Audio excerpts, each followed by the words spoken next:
Never late. Seryoso. Ganyan ang totoong leader. Soto, check.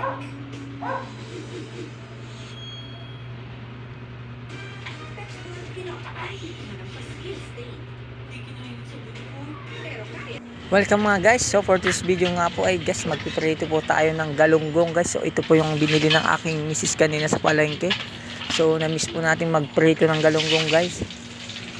Ayan po, binabad na natin sa asin at nahugasan na po siya at ready for prito challenge na naman to guys ang ating ulam for today.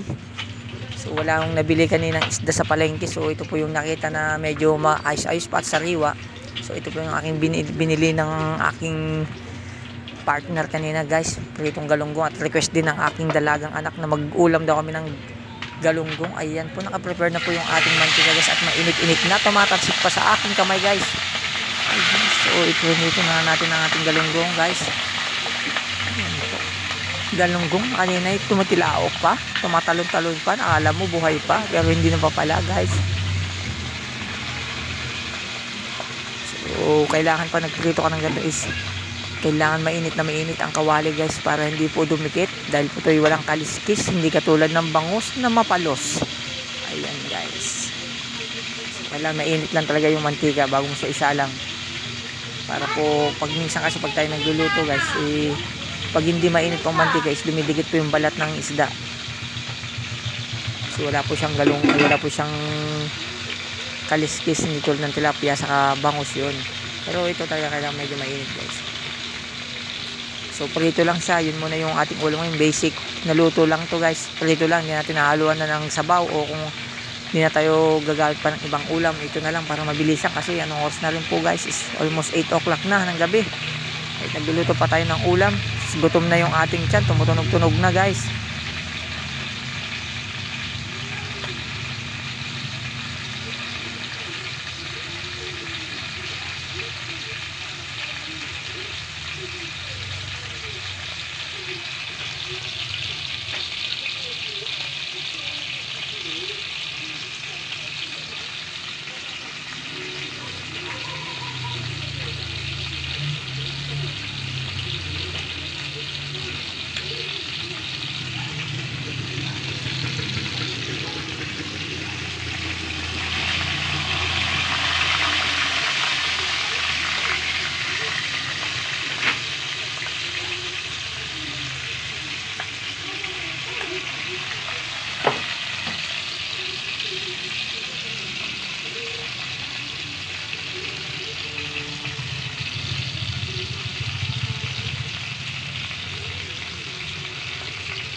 So ayan nga po guys, naka-prepare na at naluto na yung ating ulam. So anong gagawin pa natin? Let's eat and chibog na guys. Ayan, nakita nyo boss, at may sinama pala ako na bangus, yung tira namin noong nakaraang linggo pa to na bangus na paksiw, sinama ko na para hindi masayang. Yan po yung unang inulam at sinamahan pa ng ating itlog na nilaga.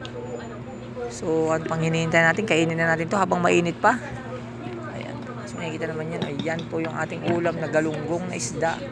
At may siyempre may kasamang toyo, kalamansi at saka sili para umanghang ang ating sausawan guys. Sinamahan pa nga pala ng itlog ng ating kapitbahay at ng itlog na yung kanilang manok. Kinuha ko na lang at wala namang may-ari guys, walang nakakita.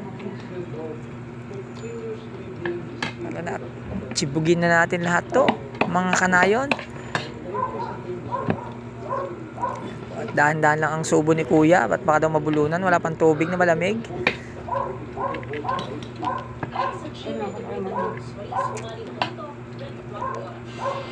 Pritong galunggong, sapat na sa dalawang kanin guys. Ayan po. So ako lang ang kumakain. Ayaw pa nilang kumain dahil mga busog pa daw mga kasama ko sa bahay. At may pangpangat na naman guys. Sinama pala yung minudo na galing pa sa kasalan ng linggo. Anong petsa na ngayon? Huwebes na. Buhay pa at nasa rep naman po kasi kaya hindi po siya nasira. May pangat pa pala ng ulam. At yung ulam pa natin ngayon puro pangat pala. Ayan, marami na tinikan pa yata si kuya kumakain. May kasama pang porky. May pork chop pa natira, isang peraso na lang at lumipad na yung 3. Naulam na kaninang tanghali at galing din sa kasalan yan guys nung linggo. Sinama na natin dahil masasayang na at 4 na araw na hindi pa nauulam. Sama na natin lahat yan. Puro pangat ang ulam natin ngayong gabi. Ayan po, makikita nyo.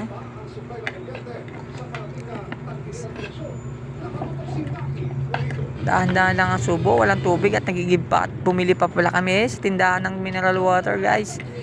Wala pa pala tayong tubig. So, dahan-dahan lang ang lunok natin at baka tayo'y tumilaok. So ayan pala. So ayan po, smooth on the road. Ayan na pala, dumating na pala yung tubig at pinadeliver na natin kay mamang kuya. Kain po tayo, subo lang ng subo. Ayan. Ating pritong galunggong guys. Yan po yung medyo maganda-ganda pa na isda sa palengke kanina at nabiling gabi na po at mag-8 na po nung bumili sila ng galunggong at wala na pong mga ibang mabili. Ayan na lang yung napili.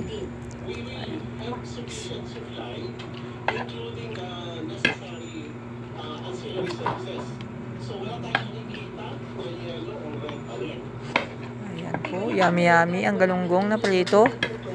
Pritong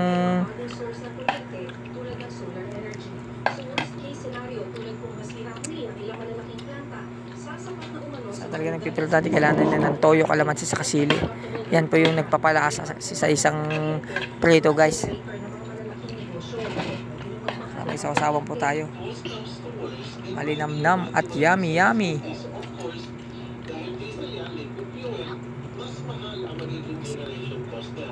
Sa kabila ng pagtiyak ng DOE ang NGCP na nagtatraffic ng maintenance shutdown sa mga planta para matansya ang power supply, sinabing sa Marso na nito sasagutin kung sapat ang kuryente sa tag-init. Many things can change. So, kailangan nga yan i-update. Gawa nyo ng paraan na hindi mag-short ang paulo ng kuryente. Para sa mga tao na katulad ng mga high blood na Para sa GMA Integrated News, Maki Pulido Nakatuto, 24 oras.